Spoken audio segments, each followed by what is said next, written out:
کتاب کی اہمیت کو اجاگر کرنے کے لیے اس قسم کی جو سرگرمیاں ہوتی ہیں وہ کتنی اہمیت کی حامل ہیں؟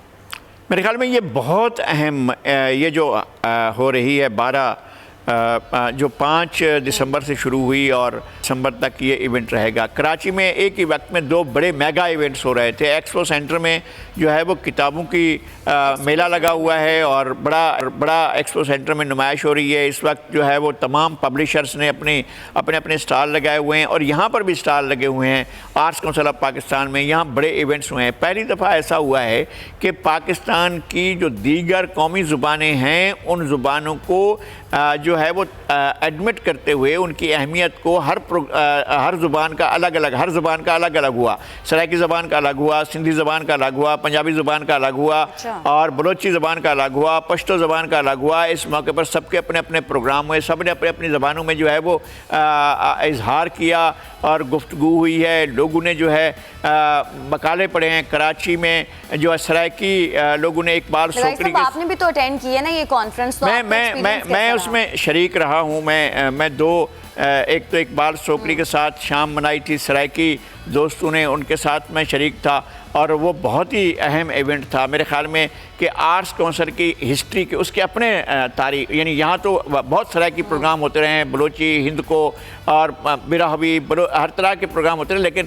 آرٹس کونسل کے زیر اہتمام سرائکی کا اتنا بڑا پروگرام ہوا ہے جس میں ہزاروں لوگ شریک ہوئے ہیں اور لوگوں نے اس کو انجوائے کیا ہے۔ اسی طرح سے اور جو ہے وہ پروگرام میں یہ جو ہوا اپنا کہ پاکستان کی ثقافت کے بارے میں ایک پروگرام تھا، میرے خیال میں وہ بہت اہم ایونٹ تھا اور اس کو جو ہے اپنا اس میں امجد اسلام امجد شریک تھے، اصغر عظیم سید شریک تھے، امجد اسلام وہ تھے، اپنا نور الہدا شاہ تھی، اس میں خود شریک تھا، سید سردار علی شاہ صوبائی وزیر تھے، اس کے اندر وہ شریک ہوئے تھے۔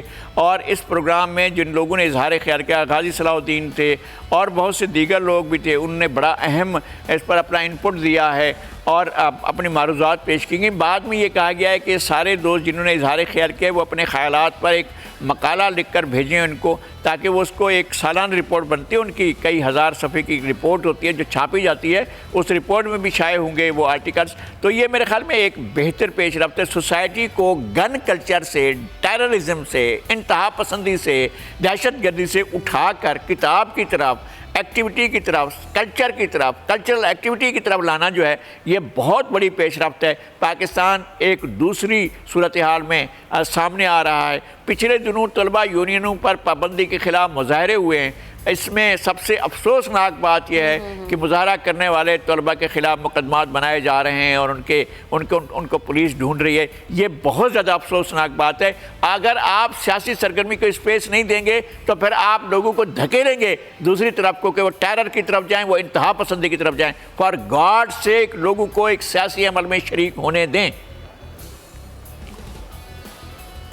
لگائی صاحب، آپ نے گن کلچر کی بات کی ہے کہ اس طرح کی جو سرگرمیاں ہیں انہیں روکنے کے لیے اس طرح کی کانفرنسز ہونے چاہیے، لیکن آج کل سوشل میڈیا کا دور ہے اور آج کل کی جو نوجوان نسل ہے اسے کتاب کی اہمیت کا بالکل بھی اندازہ نہیں ہے، کیونکہ ہر چیز سوشل میڈیا پر اویلیبل ہوتی ہے، ہر چیز وہ وہاں سے انفارمیشن لیتے ہیں۔ آپ کے خیال میں نوجوان نسل کو دوبارہ کتاب کی طرف راغب کرنے کے لیے مزید کیا اقدامات کی ضرورت ہے؟ یہ ہمارا خیال ہے، یہ ہمارا تصور ہے کہ نوجوان کتاب نہیں پڑھتے۔ میں رات جو ہے وہ عالمی مشاعرے میں شریک تھا، وہاں پر برطانیہ سے، جرمنی سے، فرانس سے، کینیڈا سے، امریکہ سے، انڈیا سے اور دوسرے ممالک سے اردو کے شعراء آئے ہوئے تھے اور ساتھ ہی پاکستان کے مختلف شہروں سے اردو کے شعراء موجود تھے۔ میں نے حیرت انگیز بات یہ دیکھی ہے کہ جو آگے کی صفوں پر میں ان لوگوں میں تھا جو فرش پر بیٹھے ہوئے تھے، اور میں نے جو کمال کی چیز دیکھی ہے وہ یہ تھی کہ جو میرے ارد گرد بچے بیٹھے ہوئے تھے وہ 18، 19، 20 سال سے 25، 30 سال کی عمر کے درمیان کا نوجوانوں کا گروپ تھا۔ وہ شعر جو شاعر پڑھتے تھے وہ اس کے ساتھ ان کا وہ شعر پڑھ رہے ہوتے تھے، یعنی جو کچھ احمد نوید نے سنایا، احمد نوید کی شاعری کو وہاں بیٹھا ہوا نوجوان ان کے ساتھ وہ پڑھ رہے تھے۔ اسی طرح سے عباس تابش نے جو اپنی غزلیں سنائی ہیں، وہ غزلیں جو پہلی دفعہ نہیں سنا رہے تھے، دوسری دفعہ سنا رہے تھے یا کہیں اور بھی سنائی تھی انہوں نے، وہ بچوں کو یاد تھی، وہ ان لڑکوں کو یاد تھی جن کو ہم کہہ رہے ہیں کہ ان کا کا کتاب سے واسطہ نہیں ہے، اور ایسا نہیں ہے، ہزاروں کی تعداد میں وہ مجمع تھا، اور جتنا یوتھ تھا اس کے اندر، تو میں نے اتنا یوتھ کبھی ایک ساتھ دیکھا ہی نہیں، اتنا اکٹھا ہوتا ہوا. یہ بہت بڑا ایونٹ تھا. ہمیں یوتھ کے بارے میں بھی یہ تصورات نہیں ہے کہ جناب وہ سارے سوشل میڈیا پہ لگے ہوئے. سوشل میڈیا میں پازیٹیو ایکٹیویٹی بھی ہو رہی ہے، اگرچہ نیگیٹو ایکٹیویٹی بھی ہو رہی ہے، اور اس کو بھی آپ دو گروپ اس میں تقسیم کر سکتے ہیں. ایک بالکل ایسا گروپ جو بڑا جذباتی ہے اور بڑا جو ہے وہ ان ایجوکیٹڈ آپ کہہ سکتے ہیں، میں تو کسی کو نہیں کہتا ہوں، لیکن لوگ بہرحال ان ایجوکیٹڈ بھی ہوتے ہیں، جو کم فہم بھی ہوتے ہیں، کج فہم بھی ہوتے ہیں، اس طرح کے لوگ ہوتے ہیں. اور کچھ لوگ ہوتے ہیں واقعی ذہین ہوتے ہیں، اور ان کے انپٹ سے سوشل میڈیا بھی بہت اچھا لگتا ہے. تو میرے خیال میں یہ ایک بہت اہم چیز ہے. نوجوانوں کے بارے میں ہمارے پرسپشن ٹھیک ہونے چاہیے. پاکستان کا نوجوان فارورڈ لکنگ ہے، ہم اس کو اسپیس نہیں دے رہے ہیں. اسٹیٹ ریاست اور ریاست کے ادارے، حکومت خاص طور پر حکومت ان کو اسپیس نہیں دے رہی ہے.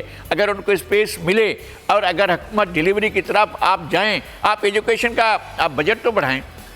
آپ کیا دیتے ہیں؟ آپ ایجوکیشن سیکٹر میں دیتے کیا ہیں کہ آپ توقع رکھیں لوگوں سے؟ کتاب جو ہے وہ ایک تو ویسے بھی ڈیجیٹل میڈیا میں شفٹ ہو رہی ہے، شفٹ ہو گئی ہے. آپ کو اگر غالب کو پڑھنا ہے تو آپ غالب کا نام لکھیں، اور اس کے بعد آپ غالب کو پڑھنا شروع کر دیں. آپ اقبال کا نام لکھیں اور اقبال کو پڑھنا شروع کریں. آپ فیض کا نام لکھیں اور فیض کو پڑھنا شروع کریں. آپ نے ذکر بھی کیا نا کراچی ایکسپو سینٹر کا، وہاں پہ بھی تو عالمی کتب میلے کا انعقاد کیا گیا، تو اس میں یہ بتایا جا رہا ہے کہ بچوں نے بھی خاصی دلچسپی کا مظاہرہ کیا. میں نے یہی عرض کیا نا کہ کم سن بچے، یہ کتاب ہمیں دکھائی جا رہی تھی اسکرین پر، شاہراہ پاکستان، چودھری خلیق الزمان کی کتاب. آپ جائیں گے تو آپ کو پاکستان کی تخلیق کے وہ سارے کے سارے مراحل نظر آئیں گے. آپ دیکھیں تو کتاب کی طرف، کتاب آپ کو بہت کچھ بتاتی ہے. 1940 سے 1947 تک پاکستان کے لیے، پاکستان کے قیام کے لیے جو جدوجہد ہو رہی تھی، وہ اس کتاب کو ضرور پڑھیں، اور یہ دیکھیں کہ پاکستان کی تخلیق کے وقت وعدے کی کیا کیے جا رہے تھے پاکستان کے لوگوں سے. وہ 12 نکات کیا تھے جو 1940 میں مسلم لیگ نے خود پیش کیے تھے. وہ 14 نکات کیا تھے جو قائد اعظم محمد رضوان نے پیش کیے تھے. آپ ان کی طرف واپس جائیں گے تو مسائل حل ہوں گے. جس طرح سے آپ اندھا دھند آگے بڑھ رہے ہیں اور طاقت کا ارتکاز کر رہے ہیں، وہ نہیں چلے گی آگے جا کر، آپ کے لیے مسائل پیدا کرے گی. سبسکرائب کریں اور بیل دبائیں تاکہ کوئی خبر رہ نہ جائے.